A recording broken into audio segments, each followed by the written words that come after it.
Following the Vikings' worst season by record since 2013 when we went 5-11 and a less than ideal wildcard weekend with the Packers and the Lions winning, I think it's about time we recap the entire season. Jesus save the purple. Alright, following a 5-day vacation in New York and some better tasting coffee with some milk and creamer, I want to actually get into the season. I tried filming this before, but it took me an hour and 10 minutes, and the last 20 minutes just didn't get recorded because my phone filled up on storage. So I'm going to try to be quicker with this. A lot of the stats that I went into last time didn't really matter that much with the actual video, so I'm going to try to speed it up now. Alright, so start week 1. This was like such an oddly perfect way for the Vikings to start the season, the way it actually ended. We lost to the Buccaneers. I don't know how heavy favorites the Vikings were, but the Vikings were a team just coming off a 13-4 season with a new defensive coordinator who ended up turning the Vikings defense around completely. Most of the same coaching staff, so actually consistency for Kirk Cousins at the offensive coaching position. And we came off 13-4 season, even though that was very much overachieved, considering our point differential was -3, which was -8, -90 in the first 3 quarters, and plus 87 in the fourth quarters of every game last season. And the Buccaneers, who made their way into the playoffs, but then immediately lost in the first round to the Cowboys. And the Vikings were favorites in this game, and I was listening to sports radio actually before this game, and one guy who said, if I actually heard that the Vikings lost to the Buccaneers, I would expect it's because Vita Vea tore up the interior offensive line. And it wasn't as much Vita Vea as our offensive line just played really, really bad throughout the whole game. Obviously, the Vikings have a great offensive tackle duo with Brian O'Neill and Christian Darrisaw. But the interior offensive line has been a problem really since Darrisaw was drafted in 2021 when we solidified our offensive tackle positions. Because we've had Ezra Cleveland, who took until this year to actually become a good offensive guard, and he's now, I think, out an offensive tackle with the Jaguars. Garrett Bradbury, who was one of the worst centers in the league until the last 2 years, and still isn't that good. He's really undersized, which is why he sucks at tush pushes. And Ed Ingram, who was one of the worst offensive linemen last year as a rookie.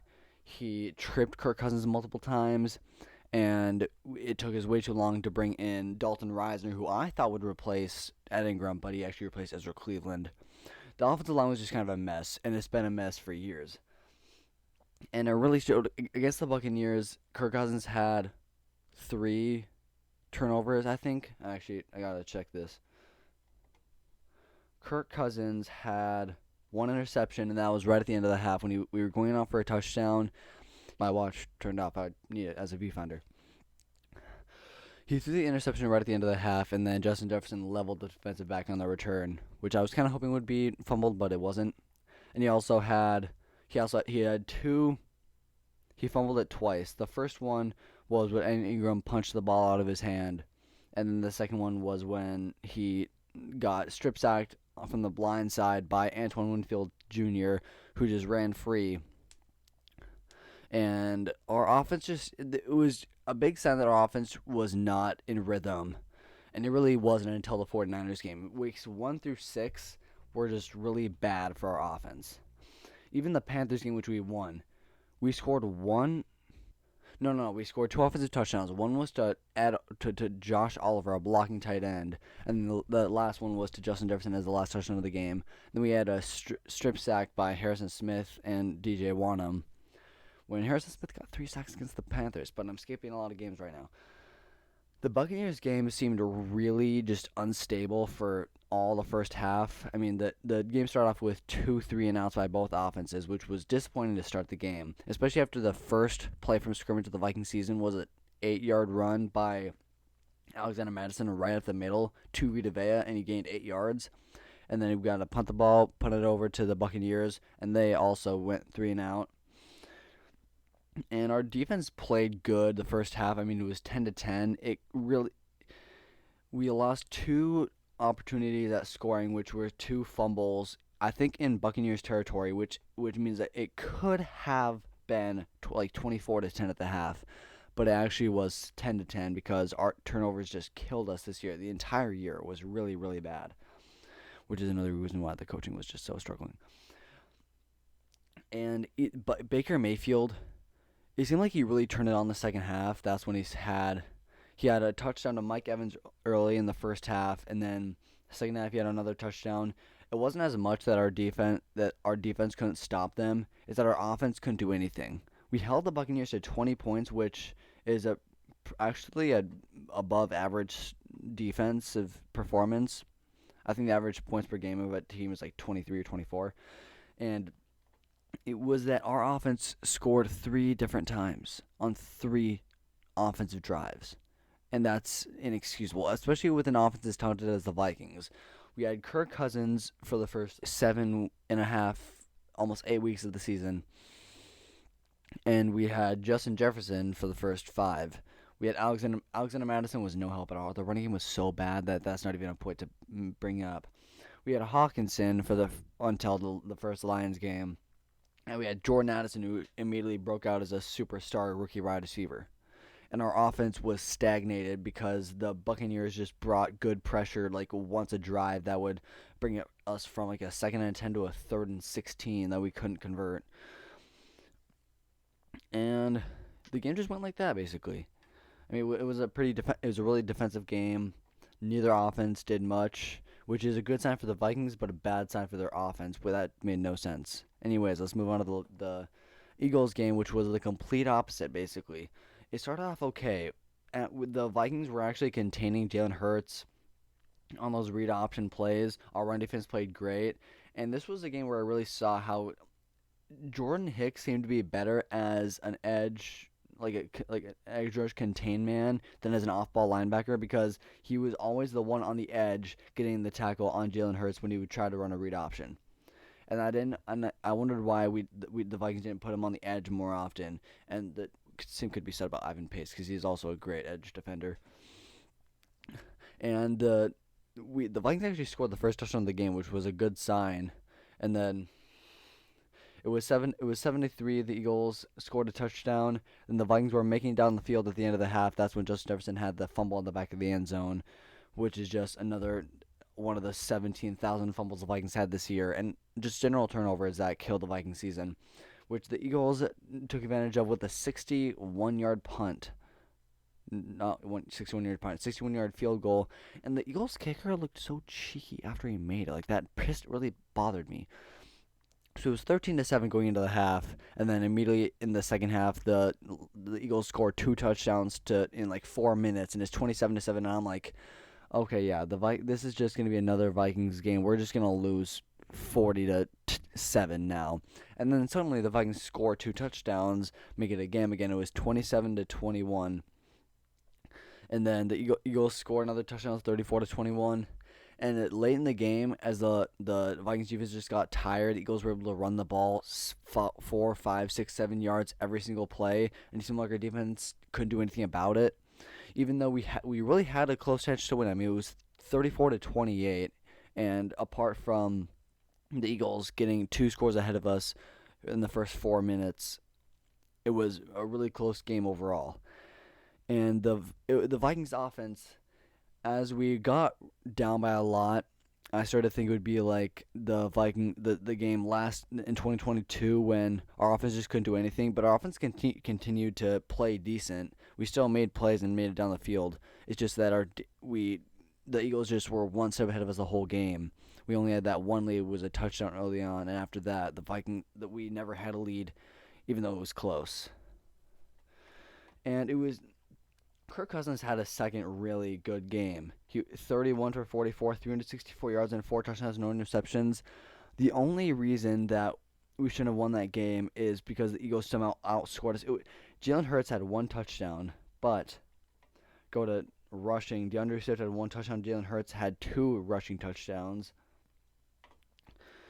And it's one of those games where you see both offenses statistics and you think, how would either of them have lost this game? And it was because one offense just played better than the other. And also a lot of turnovers throughout the game. We had the one Justin Jefferson at the end of the first half, and also Brandon Powell fumbled on a punt return. And it was another, gosh, the Vikings are just going to lose this game, aren't they? It was way closer than it should have been, but at the same time, we easily could have won that game without all of the turnovers, which every single game was the same. The Chargers game, the first drive was already sad because the Vikings were making it down the field, and then there's a pass to T.J. Hawkinson, and he gets it first down, but then Derwin James just strips it away from him. And I can't remember what happened after that, but all I know is that even though the Chargers went into the game with the worst passing defense in the league, and it was the Vikings who allowed 18 receptions for 215 yards to Keenan Allen throughout the game. Meanwhile, Justin Jefferson, he had 149 yards and 7 receptions, so the Vikings also had some good receiving stats.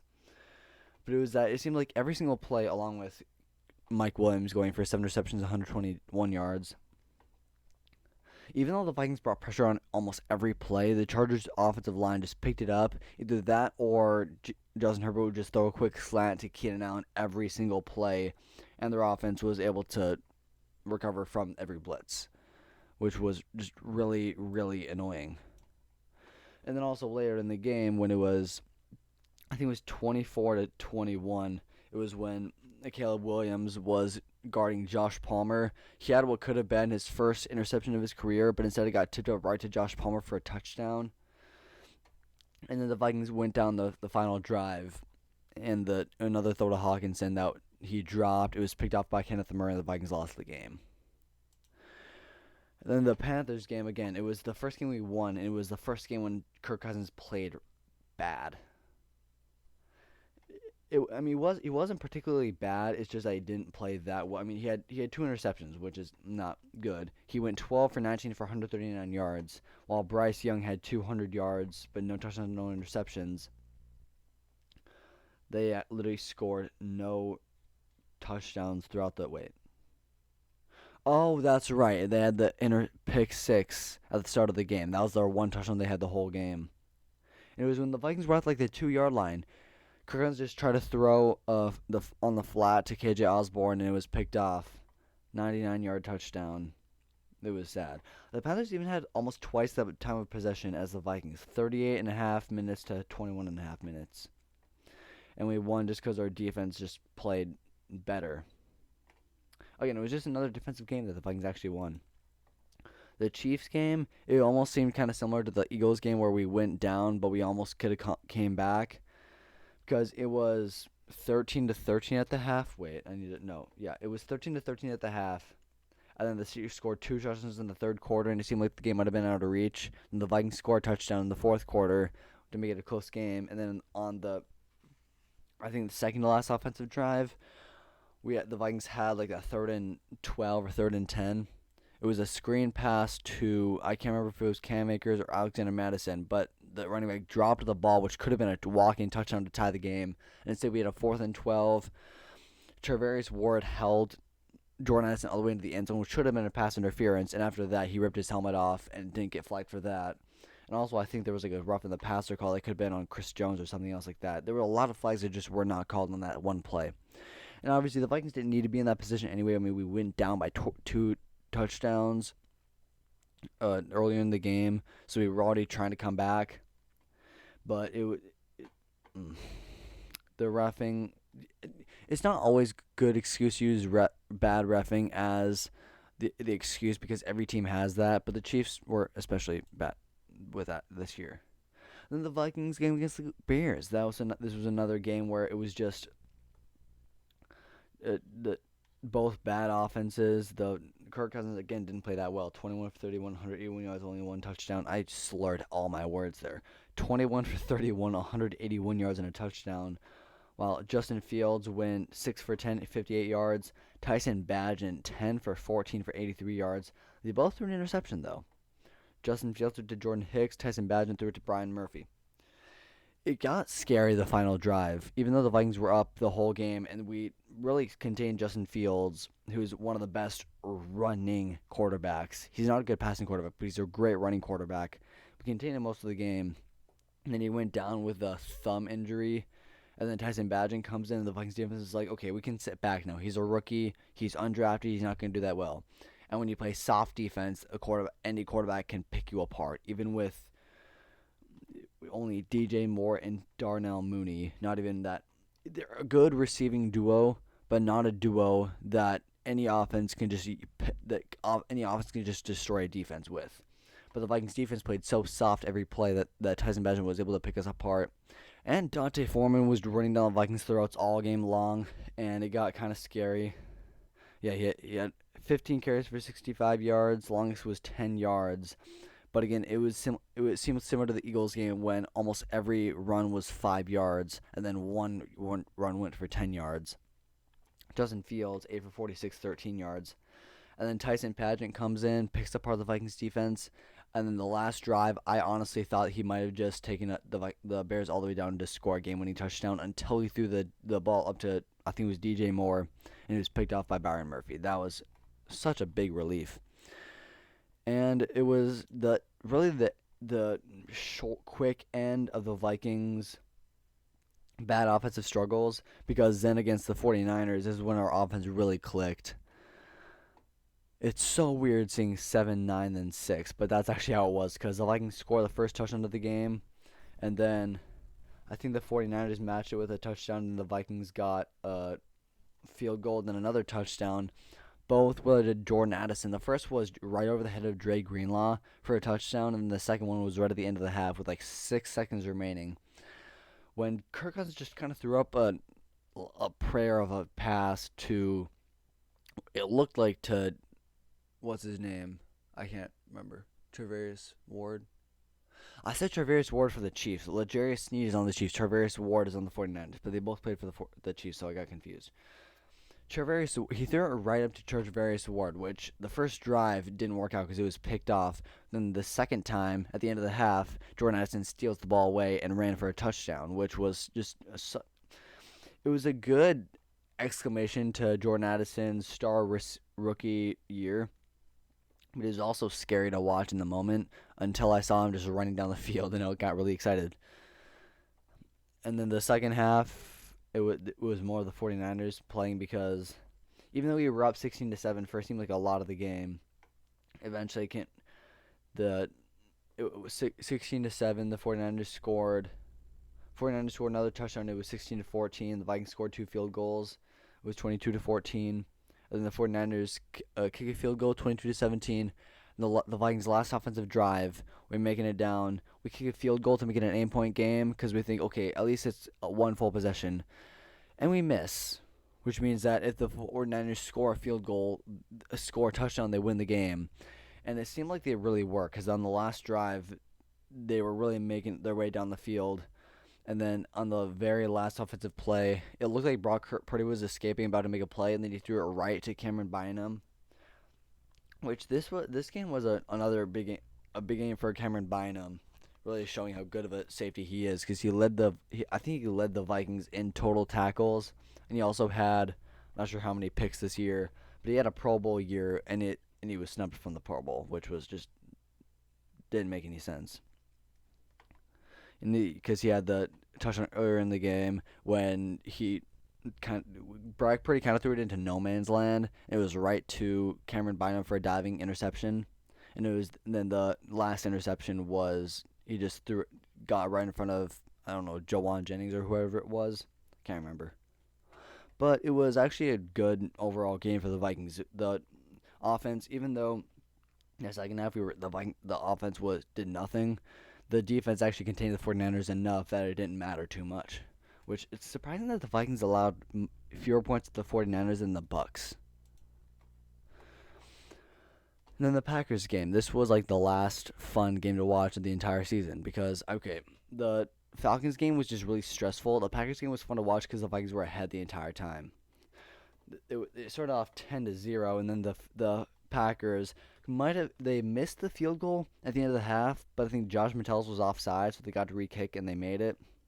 So it was 10-3. The Vikings scored 2 touchdowns to open up the second half, and it was 24-3, and it was looking really good. Then the Packers scored a touchdown to get 24-10. It was like a little bit of a closer game. All the fourth quarter, offenses did nothing. And I was starting to get a little bit nervous when Jaren Hall was playing for a while because I thought, wait, are the Packers actually going to come back from this? And thank goodness they didn't, even though it seemed pretty realistic. Kirk Cousins actually, again, had a great game. 23 for 31, 274 yards, and 2 touchdowns. Jordan Love had a good game except for the interception to Josh Metellus, which was the catalyst to Jordan Addison's second to Jordan Addison's. I can't remember if it was a first or second touchdown. Wait, it was his first only touchdown because KJ Osborne. Wait, because TJ Hawkins. Oh, that's right. TJ Hawkins also caught a touchdown. Jordan Addison had the touchdown where he lined up in the backfield like Justin Jefferson had a lot of times last season, and he just ran right past Jair Alexander, supposedly one of the best cornerbacks in the league, and he had the touchdown to give the Vikings a bigger lead. And it's always fun to beat the Packers, no matter what the score is, but it was nice that it was actually a really controlled win. Then the Falcons game was the complete opposite of a controlled win because the Vikings were down so much of the game. They went to the half 11-10 because the Vikings had the safety when the Falcons put a 3-man rush when the Vikings were on the own 4-yard line. Josh Dobbs had the ball, and he just got taken down by Calais Campbell, who had a single team block. And then the second half starts. After the second half, the Vikings were down by a lot. Not down by a lot, but down for a long time because it seemed like it was 21-13 for so long until Josh Dobbs escaped 7 guys and ran in for the touchdown. Then he threw the 2-point conversion to Tristan Jackson to tie the game. Then the Vikings had a field goal to take the lead. Then the Falcons scored a touchdown, and that was when the Vikings had to make it down the field for the game-winning score, which they did, including the 4th and 7, and then the 3rd and 4 pass to Brandon Powell for the touchdown. It was a fun game to watch, but it was so stressful. I didn't really like watching it. I'd rather just a controlled, handled win.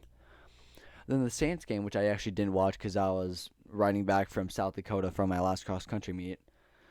But I was following the game. I was listening to it on KFan radio and watching the game of the Vikings app so I could do both things at once, listen to it and see the stats. And the Vikings were ahead for a lot of the game. I mean, the second quarter scored 21 unanswered points, and it was 24 to 3. I thought it was 17 to 3. I guess it was 24 to 3 at the half.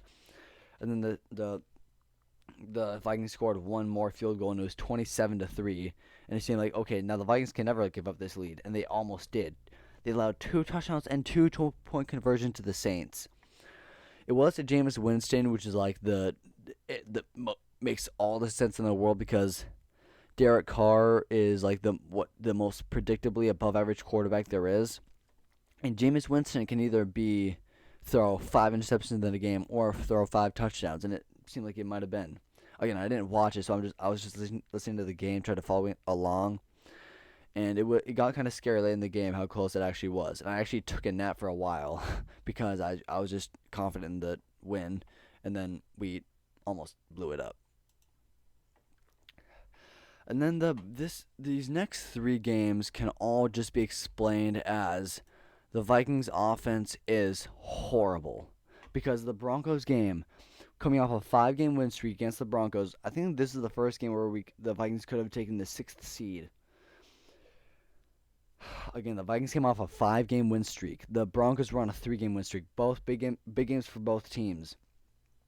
The Vikings defense was stalling the Broncos all game long. They had 5 field goals, and all the Vikings could come up with was 2 touchdowns, 2 field goals, and it was 20-15. For all that great defensive play, you'd expect the offense to do something. And honestly, after Josh Dobbs had his one highlight reel touchdown where he actually escaped the sack by the sideline, tossed it up to Josh Oliver for a touchdown, it was like a big exclamation point to Josh Dobbs can do anything. Like, he could be our quarterback next year. And after that, it just all went downhill. The passing route one was over. He continued to struggle because he can't be a pocket passer, which Kevin O'Connell tried to make him a pocket passer for no reason.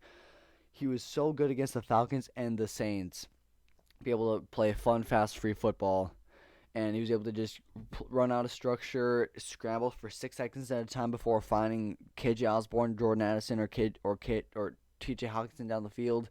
And then he tried to become a pocket passer, and it didn't work out because he's not a pocket passer. Kirk Cousins is. That's why he thrived in that offense. Excuse me.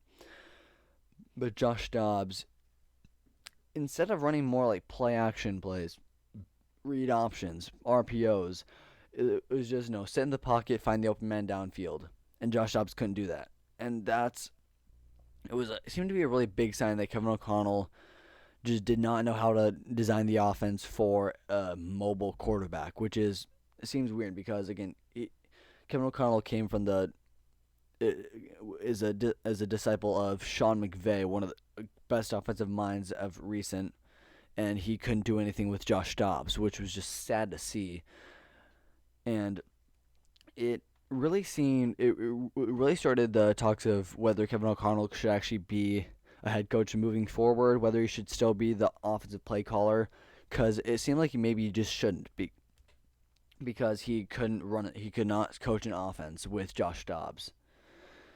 And the second game against the Bears was more of the same. It seemed to start off great because we had threw the ball like 50 yards down the field to Jordan Addison double coverage, which could have been ruled a catch if the refs didn't decide that they saw the ball hit the ground and called it incomplete. After that, it was like, yep, I'm not going to call any more good offensive plays, and we're just going to go. It was 10-9 for so much of the game, and then the Bears had one deep play to DJ Moore that set them in field goal range. They kick a field goal, and they win the game. It was a really hard game to watch. And it's so stupid how some people thought, the defense couldn't make one more stop against the Broncos or the Bears. They couldn't allow that one last drive. The defense already allowed 15 points to the Broncos through 4 quarters and 9 points to the Bears through 4 quarters. Those are two elite defensive performances. What do you expect? That they're going to hold both offenses to 6 points? The Vikings can go away with 10 points and win both games? This is an offensive league. If you hold the team to under 20 points, that's a great defensive performance. And then there's just some Fairweather fans who decided to not be happy with it. And they thought, the defense could make one more stop. They don't need to. If the offense just was competent, and they weren't. And it was more of the same against the Raiders because the Vikings, it was 0-0 for so much of the game. It seemed like a comfortable, bad game to watch because nothing happened. Neither offense did anything. The one drive where the Raiders got into the Vikings territory, I think even in the red zone, Hunter Renfrow got stripped by Josh Metellus, and the Vikings got the ball back. And then they couldn't do anything else the rest of the game.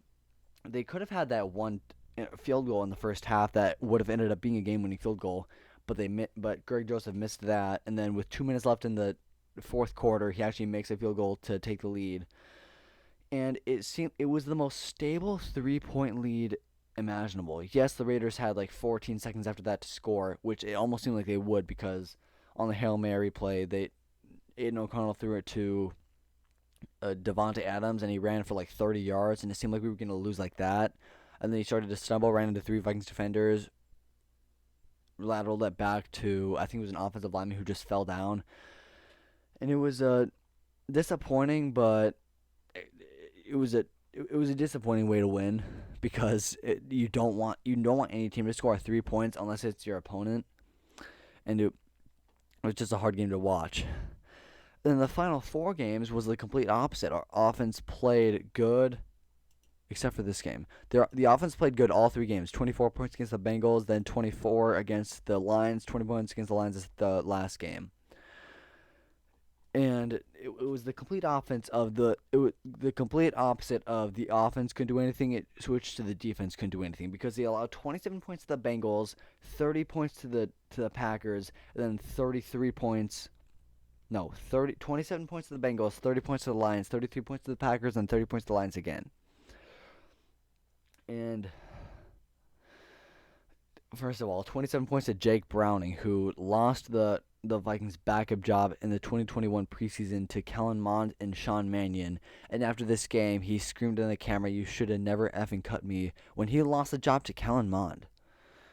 And then he suddenly started to play good with the Bengals. But this game was full of just arm punts by Jake Browning that got caught by T. Higgins because he's 6'5" and taller than everyone on the field. And including the last touchdown when the Vikings were up, I think it was 24-17, And then Jake Browning just threw it up, and it was caught by T. Higgins at the 1 yard line, guarded by Caleb Evans, and then he just reached over and scored the touchdown. And then tied the game, went into overtime. And again, the Vikings got into the Bengals territory, and it seemed like, okay, we could actually win the game now, or I can't remember.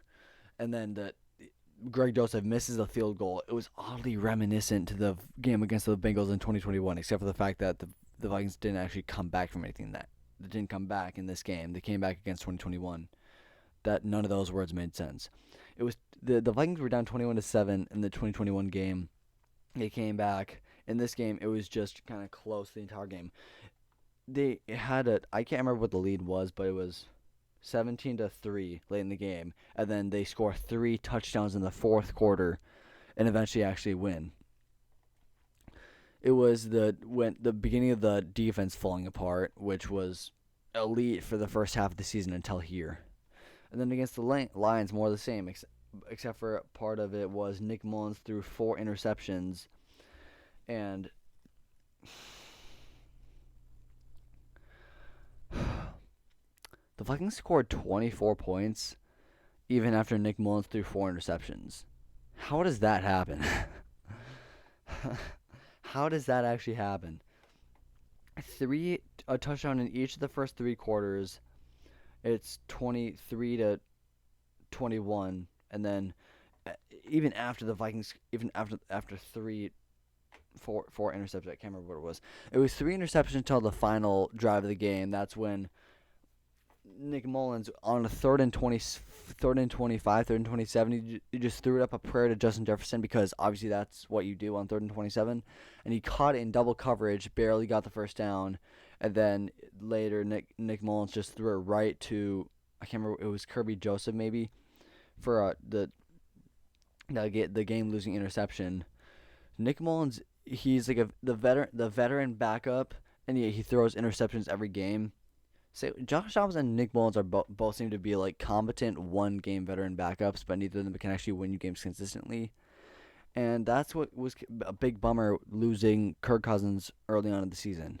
We had no consistent quarterback play after that, and honestly, it's almost impressive that we won 7 games that way. Justin Jefferson had the big game though against the Lions. This was he came back against the Raiders for a few plays. He had 2 catches before having the elevator pass, hospital pass by Josh Dobbs right to the Raiders safety, who knocked him down and out of the game. And then against the Bengals, he had, I think it was like 7 catches for 70 yards, something like that. Against the Lions, he showed exactly why he's still Justin Jefferson. With, what was it, 6 catches, 141 yards, and a touchdown. He had the touchdown late in the first half, when he basically dove over the Lions defender to make the catch, 17-14 going into the second half. But he made a great catch, and that was like the first big signal that he is still Justin Jefferson. That those 7 games that he was out didn't ruin his entire career. And the last drive, also the 3rd and long that he caught, Justin Jefferson is still a great receiver, and it's honestly kind of surprising that at the trade deadline, some Vikings fans thought we should trade him because we have Jordan Addison now. We could get a heap of draft picks for him, as if those draft picks can turn into as if they just trust that any one of those draft picks will be as good as Justin Jefferson is. You can't just trust a 22-year-old guy to college like that, which is a big reason why tanking is stupid. Against the Packers, no call, no show by the offense and defense. 10 points at home with the playoffs on the line. If the Vikings won this game, they'd actually still be almost firmly in the playoffs. But the Vikings lost in the most disappointing fashion possible. And then the last game against the Lions, more of the same. I actually wanted to pull an all-nighter before this game because it was the end of my winter break. I wanted to play Madden all night. I eventually went to bed at like 7 in the morning because I just got really tired. I slept until like 2. I got up. I saw the Vikings were down 20-6, which was sad to see. And the Vikings, they had the two late touchdowns to Justin Jefferson and Jordan Addison. And after seeing those 2 plays, I was like, okay, the Vikings can still play. And then we lose 30-20. It was a really disappointing year.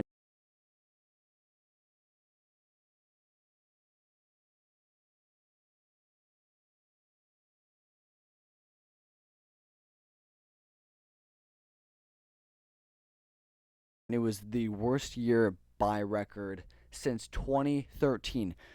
Since Leslie Frazier was still the head coach of the Vikings. That's how long ago it's been. Because in Mike Zimmer's first year as head coach, he went 7-9 in 2014. And then the following year, 11-5, 2015, 2016, we went 8-8. After we started off 5-0, and then went 3-8 the rest of the season.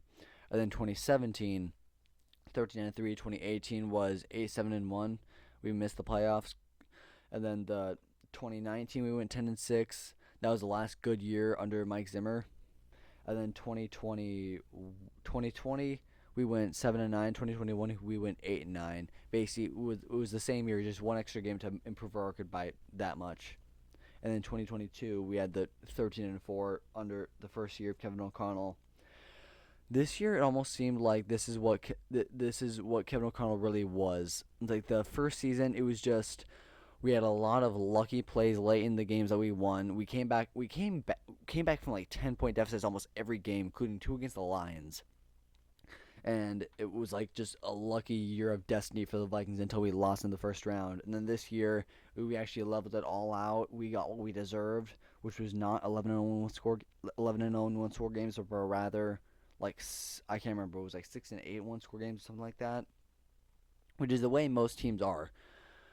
The Vikings literally set the record for most wins in one score games in a season in 2022, because all we knew how to do was play one score games and win.